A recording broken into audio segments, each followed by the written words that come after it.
Graça e paz, amados de Deus, estamos aí no nosso Point Teológico. Se você ainda não faz parte dessa família, aperte o sininho das notificações, isso, se inscreva aí. Praticamente 55% das pessoas que assistem nossos vídeos ainda não são inscritos no nosso canal, talvez esse seja o seu caso. Então, aperte aí, dê o like, depois comente, ok? E a dica de hoje é esse livro aqui, querido.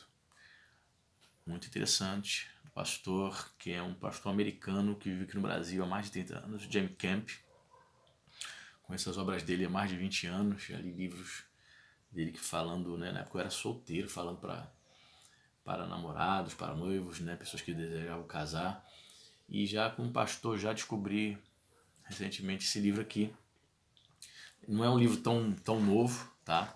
A capa dele atualmente é diferente, mas ainda é publicado pela Ragnos, Pastores em Perigo. Um livraço para você que é líder, você que é pastor, você que tem um chamado, está se preparando para ser pastor. Um livro de 253 páginas. Diz aqui, ó, na contracapa, este livro tem o objetivo de encorajar a liderança da igreja brasileira. Os tempos são difíceis, tanto para os que se encontram atrás, quanto na frente dos púlpitos. As hostes do inimigo se preparam para uma cartada final, tendo em vista derrubar a quem encontrar pelo caminho. Muitos vão às igrejas buscando alento e algo que preencha suas almas, porém acabam saindo tão vazios quanto entraram. Os motivos são vários e muitos estão citados neste livro. Esta obra visa edificar, encorajar e ajudar aqueles que são chamados para o glorioso ministério do pastorado. Então, queridos, veja bem, esse livro aqui eu já li todo, tá? Você vê, eu comprei em 2012. Vou sempre bolar a data aqui, tá vendo? Já tô com ele 8 anos, já li ele todo, obviamente. E como falei para você no início, ele está com uma nova capa, mas o conteúdo é o mesmo. Excelente, pastor James Camp. Escreve bem, uma maneira fácil de entender. Sumário aqui, depois se você quiser dar uma pausa para ler tranquilamente. Mas eu quero comentar algumas coisas interessantes aqui. Né? Tem um prefácio na página 9, introdução, capítulo 11. Capítulo 1, a santa obsessão. Ele coloca santa entre aspas. Capítulo 2, coragem. Capítulo 3, homem de visão. Capítulo 4, agenda, amiga ou inimiga. Eu particularmente, quando deixei há 10 anos atrás, deixei minha cidade, minha casa, alguns projetos que eu tinha, planos, projetos pessoais, né? E vim atender um chamado do Senhor para pregar a obra de Deus, fazer a obra de Deus, pregar o Evangelho de Cristo Jesus aqui nessa cidade. Eu, com 10 anos, eu tive assim uma grande dificuldade os primeiros 5, 6 anos. Os primeiros 6 anos, te digo, hein? Primeiros 6 anos para poder conciliar isso, a chamada agenda, né? Logo no primeiro ano eu não tinha essa noção, estava aprendendo, né? A verdade é que a gente aprende, né? O ministério vai te ensinando, né? A prática que é a melhor escola. Eu fazia gabinete depois do culto da noite, quinta-feira, de 9 da manhã, de 9 da noite até 1 hora da manhã. Coisas que eu não tinha essa noção, né? Correndo risco ali com a minha família, ficando até madrugada sozinho na igreja, atendendo pessoas, né? Não sabia ainda essa questão da agenda, né? Aí ele vai dedicar um capítulo a isso, né? A agenda, amigo e inimigo.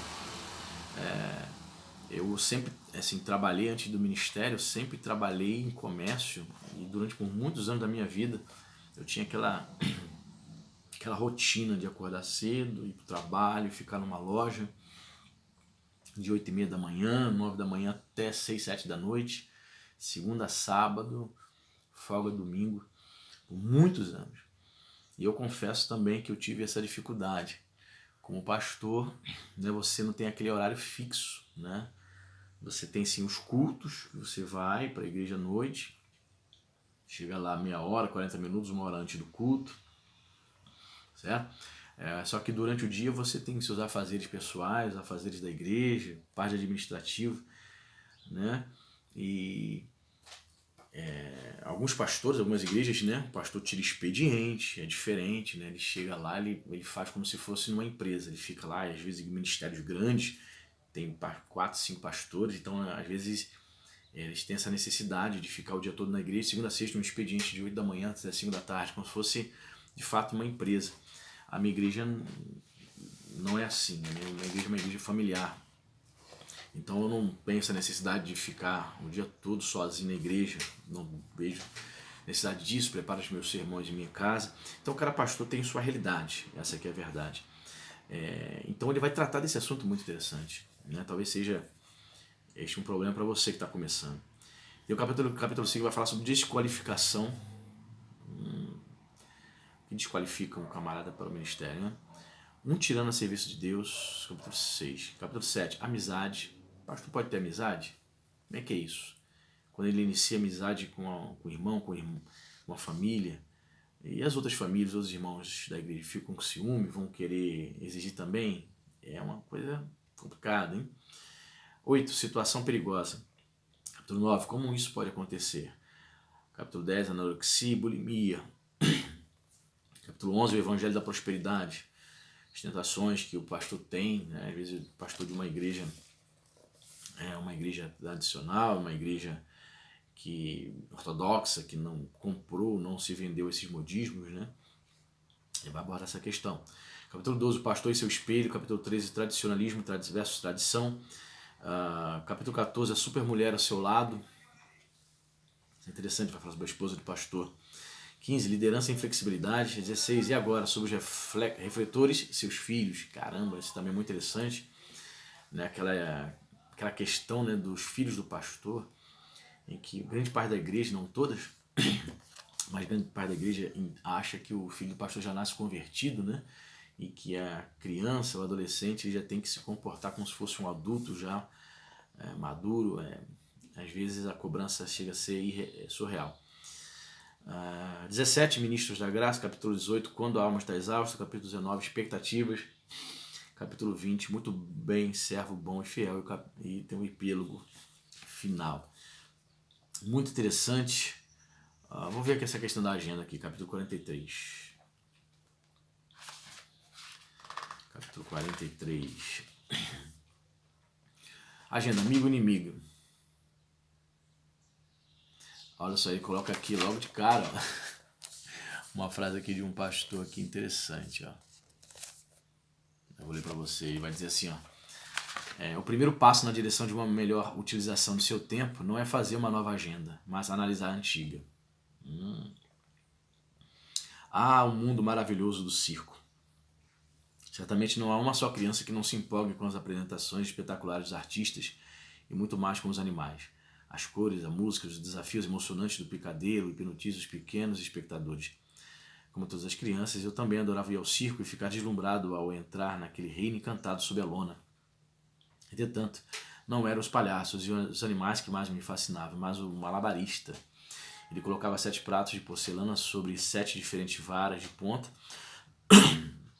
e os mantinha sempre girando em um incessante vai e vem, não permitindo que os pratos parassem, caíssem e se quebrassem. Eu achava simplesmente fantástico. Atualmente, quando penso em nós, pastores, vem à minha mente a figura daquele artista circense. Em nosso ministério, nos desdobramos para equilibrar, sempre firmes e ativos, os diversos pratos que compõem o universo de nossas igrejas. Somos pastores de rebanhos, mas inúmeras vezes nos encontramos afligidos pela necessidade de uma ação imediata. Somos envolvidos pela tirania do urgente, e coloca isso aqui entre aspas. Você já ouviu essa frase antes, não é? Mas o que exatamente ela significa para você? Para mim, traz a certeza de que não devo permitir que o urgente ocupe o lugar do importante. Mas ele lutará por atenção. Gritará e berrará como uma criança mimada que se atira ao chão e esperneia quando não tem os seus desejos satisfeitos. Em diversas ocasiões, o pastor precisa correr para atender a essas birras, entre aspas, achando que está agindo corretamente. Porém, o mais lamentável é que, enquanto tentamos apagar os focos de fogo do urgente, perdemos força, energia e tempo em relação ao que é realmente importante. Olha só o que ele coloca aqui. As prioridades de Deus não são barulhentas, não exigem atendimento imediato. Elas aguardam calma e pacientemente que compreendamos o seu valor. Isso é verdade, irmão. A gente tem que ter o discernimento para saber o que é urgente e o que é importante. Porque às vezes a ovelha chega para você fazendo, e já tive que lidar com isso. A ovelha chega, pastor, tá morrendo, vambora, tem que fazer, tem que acontecer, e você tem que mandar um zap. Calma, irmão. porque a ovelha ainda não é madura, faz uma tempestade, não é nem num copo d'água, é num dedal. Ela coloca como urgente, mas aquilo não é urgente. Então, pouco importante. O importante é o que Deus vai falar nas próximas horas. Às vezes você tem que sentar, esperar, não agir, não tomar nenhuma atitude. Tem que esperar algumas horas, porque a ovelha não tem a visão do pastor. Você é pastor, certo? Você recebeu uma capacitação espiritual diferente. A capacitação e o dom, a missão de pastorear. Então, a ovelha nunca vai ter a visão do pastor, nunca. Uma frase que eu ouvi e até hoje eu guardo. Presta atenção, pastor. Você que é pastor, você que vai ser pastor, você tem um chamado, você já cuida de uma congregação, ainda não recebeu a imposição de mãos, mas você já é um pastor porque você já cuida de uma congregação, você é evangelista, você é um diácono. Presta atenção, Arão nunca será Moisés. Guardou isso? Arão nunca será Moisés. Então o pastor auxiliar não tem a mesma visão do pastor responsável pela igreja. O diácono não tem a mesma visão que você, pastor da igreja.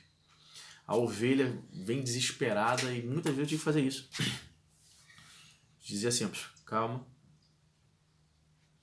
calma, aguarde, espera, calma. E depois, com o passar das horas, a gente percebe que não é nada daquilo que o cara veio trazendo. Se você vai nessa vibe também, então você não é pastor, então você não é líder. Se você vai na vibe do desespero das ovelhas, vai morrer porque o coronga vai matar, vai nessa vibe não, cara. Ovelha não tem visão do pastor. Por mais inteligente que seja, por mais capacitado no ministério, por mais que ele te ajude nessa obra aí, nunca Arão será Moisés. Então guarda essa palavra no teu coração. Não vai nessa vibe, espera para ouvir a voz de Deus. O líder espera para ouvir a voz de Deus. Ele até por educação ouve os reclames de ovelha, mas ele vai ouvir a voz de Deus. Diz assim, infelizmente há pastores que não equacionam a própria vida e assim por uma questão de lógica não conseguem mesmo identificar as prioridades de Deus. Outros chegam a identificá-las, mas não as valorizam e nem as praticam. A crise da tirania do urgente ataca o lar do pastor e seu relacionamento com sua esposa e seus filhos. Creio que com raras exceções, as esposas de pastor são as pessoas mais sacrificadas da igreja e seus filhos os mais incompreendidos. Isso é só um trecho desse livro aqui, cara. É um livraço.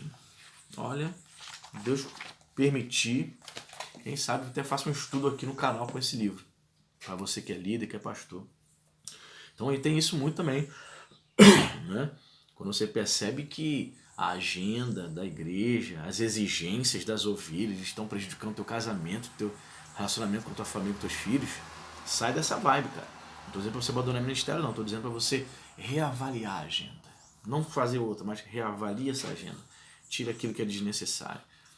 Ok? Então fica essa dica aí, Pastores em Perigo, da editora Ragnus, do nosso amado Jamie Camp, servo de Deus aí, que deve ter uns 40 anos de ministério no mínimo, né? E tem nos abençoado com essa obra. Deus abençoe e até a próxima.